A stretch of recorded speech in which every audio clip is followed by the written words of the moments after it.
Welcome back, everybody. So Isaac Martinez asked me if I've got any post-apocalyptic Mad Max sort of comic book recommendations, and boy howdy do I. So I got a big old stack here.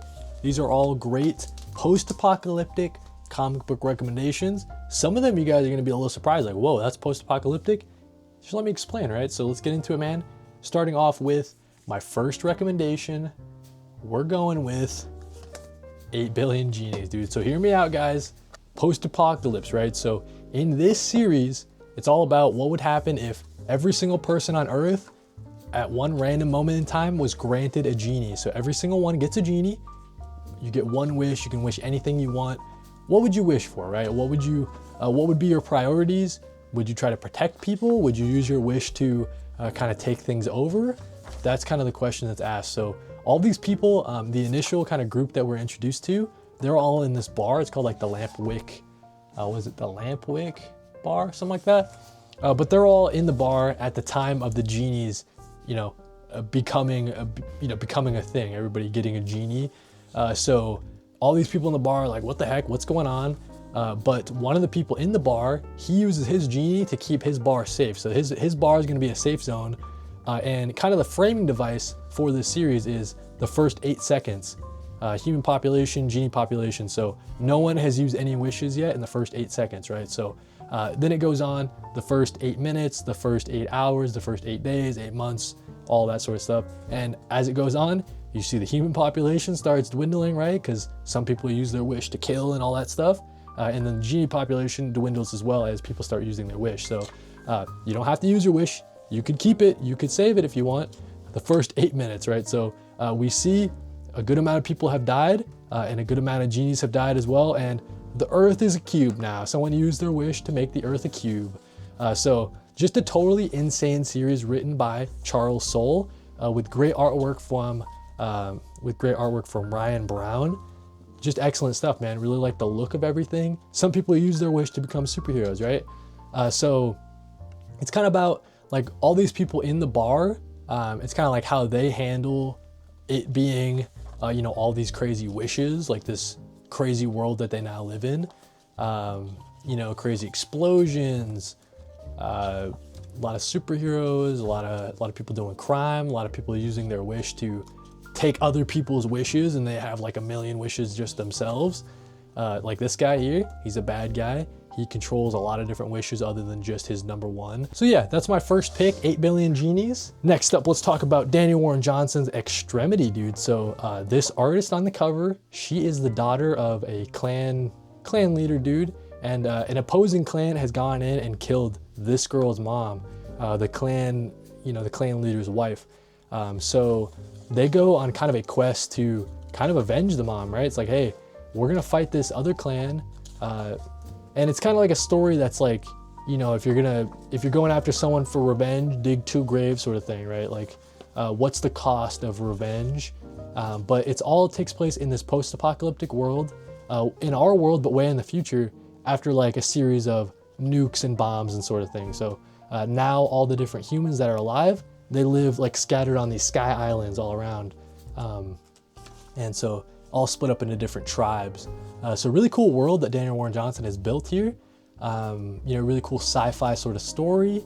Yeah, you get that really great Daniel Warren Johnson artwork too. Really animated action. You get like robots like punching giant dragons, right? So like really cool action art from Daniel Warren Johnson. It's a favorite of mine from Daniel Warren Johnson. Really like this female protagonist here, this artist. And yeah, Extremity. This is available in 2 different trade paperbacks. So I have trade number 1 here, or you can get the hardcover too. Both are pretty sick. Moving right along, dude, I got 2 other picks for you guys. I'll have to do a part 2, man. I read a lot of post-apocalyptic stuff, man. So I was no shortage for things to choose in this video. We have Cormac McCarthy's The Road. This is the graphic novel adaptation from Manuel Larsenet. And obviously, Cormac McCarthy, I don't even know the controversy, right? I just know he's a piece of shit. But Manuel Larsenet took this story that I used to love a lot from when I was a kid, and he kind of elevated it, man. This is the way to read The Road. Don't worry about reading the OG. This is like the perfect adaptation. Beautiful artwork, dude. So this is probably the most, the closest to someone looking for like a Mad Max sort of vibe, post-apocalyptic story. This would give you that for sure. It's all about this man and this boy as they're crossing the entire US to get to where they think is safe, right? They think that this coast, it must have food, it must have safety. So they're kind of going on this long journey. But all throughout, you kind of see this kid who's been growing up in this world kind of just like learn, right? And just kind of, become closer with his dad on this journey. You see the lengths that the dad goes through to keep his kid safe. Really harrowing kind of story, but as I'm flipping through, just look at this artwork, dude. The insane detail from Manuel Larsenet is bananas, dude.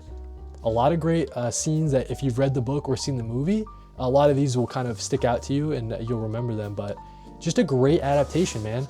I really fell in love with this road. It is like the perfect way to kind of experience the story, in my opinion. So just this man and the son going on this trip, by foot all the way across the US and all the trials and tribulations that they're gonna face on the way, right?